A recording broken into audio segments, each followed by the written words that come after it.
That I can do this, to where before I was like, can I, you're kind of iffy about it, you don't know, because, as an employee your whole life, and never having done that, it's like anything that you do, there's always fear, but it definitely takes away a lot of the fear.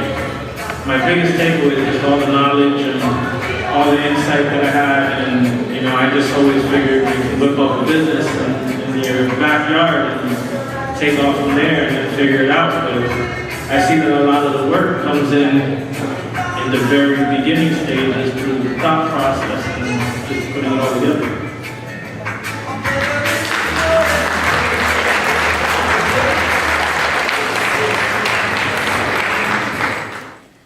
Good afternoon. I'm Jeff Rosen, and we're happy at home. And I want to start our presentation this morning with an informal poll. How many people sitting in the audience today currently have a loved one who is over the age of 65 and are currently utilizing some sort of an assisted living service? Let's say a home health aide, a homemaker, assisted living facility. Let me see, show of hands. Let's see. Okay, great. Now, the people that are up, with their hands up, how many of those people with their hands up to their loved ones live outside of South Florida? Okay, show of hands. Okay, so it's a pretty helpless feeling, isn't it? At Happy at Home, we believe that everybody should be able to live their lives independently and with the dignity that they deserve. And that's what inspires us.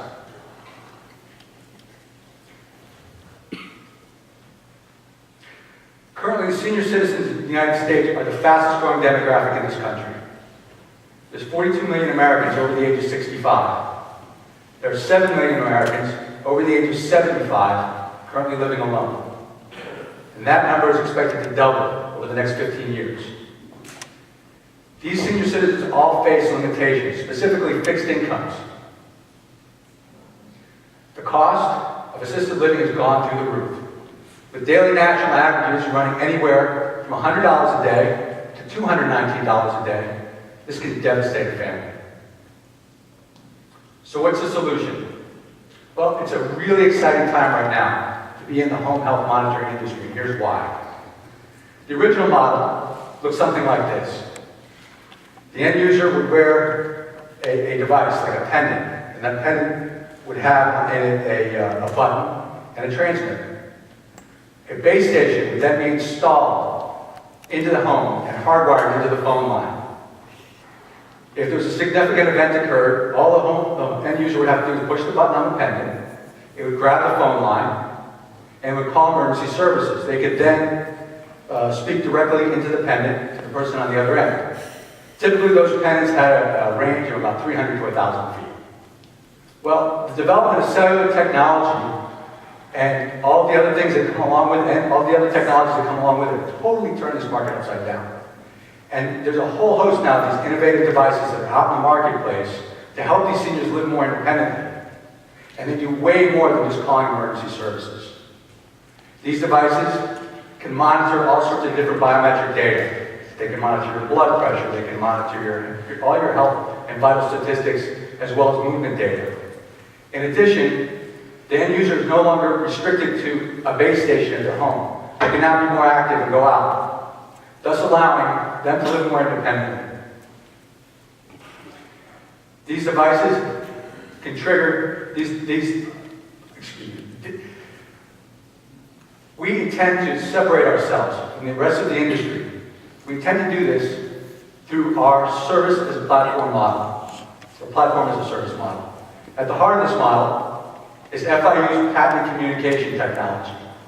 This technology will allow us to take multiple devices, different types of devices, by different manufacturers, utilizing different protocols, and connect them to one central point on the internet in the cloud, thus providing the entire caregiver team with a full 360-degree view of the customer. Different communications can be triggered through significant events. Let's assume grandma's blood pressure happens to go up. Gets a little high. It might send a text message to her daughter. You can then call her and check on her, make sure she's okay, and remind her to take her blood pressure medication. We will resell the devices, and we will generate our revenues through a subscription model. We will generate the recurring revenues. There are currently about 60 players within the market. 3 of them have about 55% of the market share. Now the good news is those 3 players are still utilizing the older technologies, the older proprietary technologies. Therefore, if you take into consideration a highly fragmented market, a growing demographic, as well as technological evolution, what we have the potential for is to grab significant market share in this arena. Our projections have us at approximately 1,400 customers by the end of 2015. We will gradually ramp this up. By 2018, we expect to have $1.2 million in earnings and about 19,000 active customers.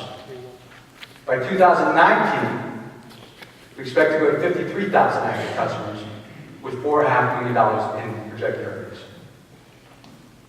So, you're probably looking at me now and you're saying to yourself, okay, that's great. How are you going to get from 0 customers all the way to 53,000 customers in a period of 5 years? Well, here's how we're going to do it. We're going direct to the consumer, and we're going to build our own highly scalable direct marketing channel in order to do this. We will utilize outbound call centers, and we will train our sales reps on how to identify the needs of our customers so they can tailor solutions specifically to those customers. We'll use our customer service department to continue to communicate to our customers so that we can understand their needs better and further manage our product offerings. We will utilize outside lead generation companies to provide them with the necessary demographic data and analytics so that they can get us the most highly qualified leads they can in order to make those sales agents as successful as possible. And finally, we will leverage the expertise of our management team in order to make sure that this machine runs as smoothly as possible. We have mapped out a funding plan. We will be looking for $350,000 initially to complete development of the product being our platform. Once this is complete, there will be 3 additional rounds of funding. Each round will be triggered by a specific milestone. For instance, the first milestone would occur in July of 2015 once we've completed the product and we're shipping our first product. The next 2 rounds of funding will be triggered once we hit specific milestones for our active customers. So in conclusion, this is an incredible investment opportunity. It offers a high-growth market with a clearly defined demographic. It's a scalable business model with recurring revenues. And it's a strong management team with very dedicated and talented people. But most importantly, and this is really critical, what it does is it allows your loved ones, and I think everyone here knows exactly who you're talking about. Do you remember that person when you were a kid that never missed a baseball game? That person that went to every recital? The person that helped you with your homework late at night? The person that was always there for you? It's going to allow that person to live their lives independently and with the dignity that they deserve. And it will give you the peace of mind to know that that person is happy at home. Thank you. My name is Jeff Rosen, and we're happy.